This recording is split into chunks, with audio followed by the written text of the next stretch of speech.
as a medical provider, I think is a great qualifier, because qi as a concept, as a traditional Chinese concept, not even just traditional Chinese medicine concept, as a traditional Chinese cultural concept, there's philosophical application, there's sociological application. Coach him up. Coach him up. Tell him everything. It's your floor. I'm going to shut my mouth, and I'll probably say something but I'm going to be quiet, because this is where people don't, like, people hate what they don't know, or if what they don't know or they don't understand, they fear something that Vision said in Avengers, power comes catastrophe, blah, blah, blah. Explain everything that you want somebody to know so that they can hear this and be like, wow, I'm glad I listened to that. Yeah. Let's start with something that is perhaps easiest to understand, and then we'll expand. Medically speaking, how could we maybe tie the experience of qi, or what we will call qi, to something understandable to a Western mind? Well, the energy crisis theory is a very good one. We say that pain in Chinese medicine, in the body, in a shoulder, in wherever in the body, can be described as stagnation of qi. Things are not getting in the area and things are not leaving the area, which, when we think about the energy crisis theory, is very compatible, where we could think about the inflammatory soup that's created by a lack of fluid flowing through the area, that'd be blood, lymph, that's causing pain. So qi we could think of as, it's like a noun that is made of all of these different processes that happens. May I jump in? Yeah, of course. So one of the other models that sometimes challenges what we think we know in a Western allopathic approach to medicine, which includes physical medicine and training, is osteopathic. What you just described, minus the word qi, but basically not using one word to describe the cascade of things in and out, and the belief that fluid, not qi, but fluid is what's supposed to be. And I have described it, or at least I try to interpret it when I've learned it, through a European osteopathic model, which is very, very common in Canada. It is not common here. But again, osteopathy, different than physical therapy, for instance, where osteopathy for musculoskeletal conditions. Osteopathy, similar to Asian medicine, you can treat all 10 systems of the body. Now that's where the challenge starts to come in, which we'll get there. But that's exactly what I have learned.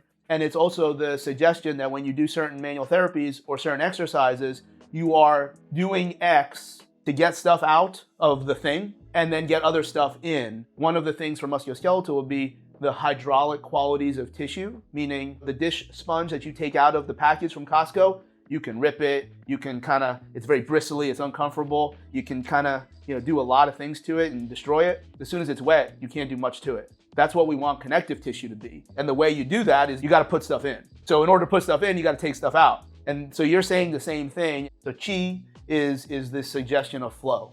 Exactly. Okay. Exactly. Okay. I probably won't call it qi. I'm not sure if I'm even allowed, but just like in some states, I'm allowed to do a high velocity, low amplitude thrust, but I'm not allowed to do a manipulation. So we've got qi, and what about energy? Because that's what is the way to bridge the definition of energy as it relates to this discussion? Sure, yeah. Well, qi and energy, usually from a Chinese med standpoint are fairly interchangeable terms from a practical standpoint if we're thinking of the application of acupuncture. I think this expanded definition of qi that is helpful to know is like when you look at the Chinese character for qi, Chinese characters are made up of little bits of symbols from other words that create another word.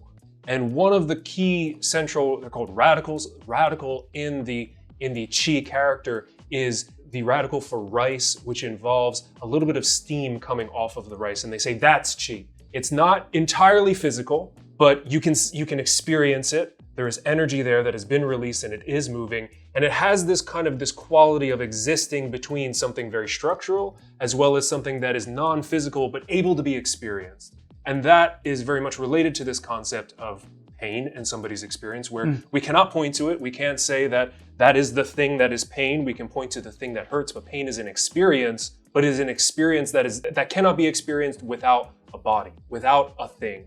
But it itself is not necessarily a thing. So a disorder of qi will always result in some type, and that's that overlap between energy, pain, and the flow. Yeah, so energy is a little tougher to wrap my head around.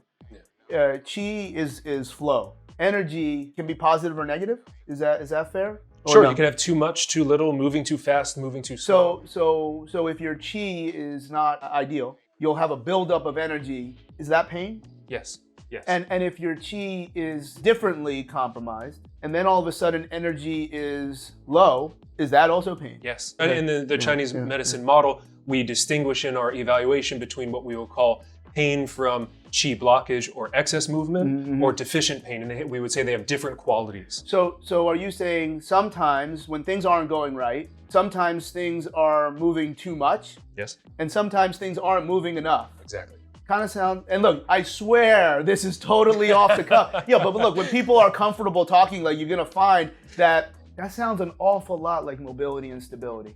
And that sounds an awful like yin and yang. It's interesting, but that's why I thought this conversation should be really, really important and powerful. I don't even know that a lot of people even have any idea of that level of explanation using words that I'll never use. The beliefs of my client or patient are also very, very important to the point I know there is research that has shown individuals of Chinese descent get acupuncture and they feel great. The same cascade of warrants, meaning their evaluation at a medical level, musculoskeletal level, exactly the same. And people that are not from Asian descent that probably either don't understand or do condescend of what acupuncture does, they don't get results. The physiology was the same in both groups. That's more about beliefs and how pain can be, really this, I always say it's a wet willy with grease on it. You can't touch it. But I do think that when there is a belief, there comes a point that because pain is all over the place, one thing that I would say about pain science, which is less about needles and hands, is more about what pain science is. If nothing matters, because of course, there's some yahoos out there that, no, it doesn't matter what is your pathoanatomy, it doesn't matter what your symptoms are, you're fine. It's all in your head. That's ridiculous. I don't know that it's always 33, 33, 33, biopsychosocial, but it's always a combination of all of them, okay? But when they say that, nothing matters, well, that also means anything can matter. If nothing matters, then anything can matter. What you do to intervene, even if it's of equal efficacy, that's why you should have a choice on who to see based on what you believe, because if you don't believe it, it's not gonna work, which I think the research would support as it relates to acupuncture. So it's interesting that, again, we obviously some of these topics are scripted, but as we said, it was just a skeleton. Having no idea what you would say, I clearly hear something that I say, from an allopathic approach, biomechanics, joint by joint, mobility, stability, but also from an osteopathic approach for musculoskeletal issues, even though it's the same for all other systems of the body. Hey, listen, the way I look at things is things are either too close together or they're too far apart. If they're too close together, we use something that maybe we could say is a mobility approach. If things are too far apart, maybe there's a medical component if it's so far apart, but surgery would be a form of stabilization, which is what is called. You stabilize the spine with some of these procedures. So we're gonna come back and we're gonna talk more about what I mentioned earlier, where if we put a needle in the exact same spot, we'll talk about different spots and different reasons for needling. And again, what is the cascade of physiology that I believe is happening that drives a positive test? And then what would acupuncture do?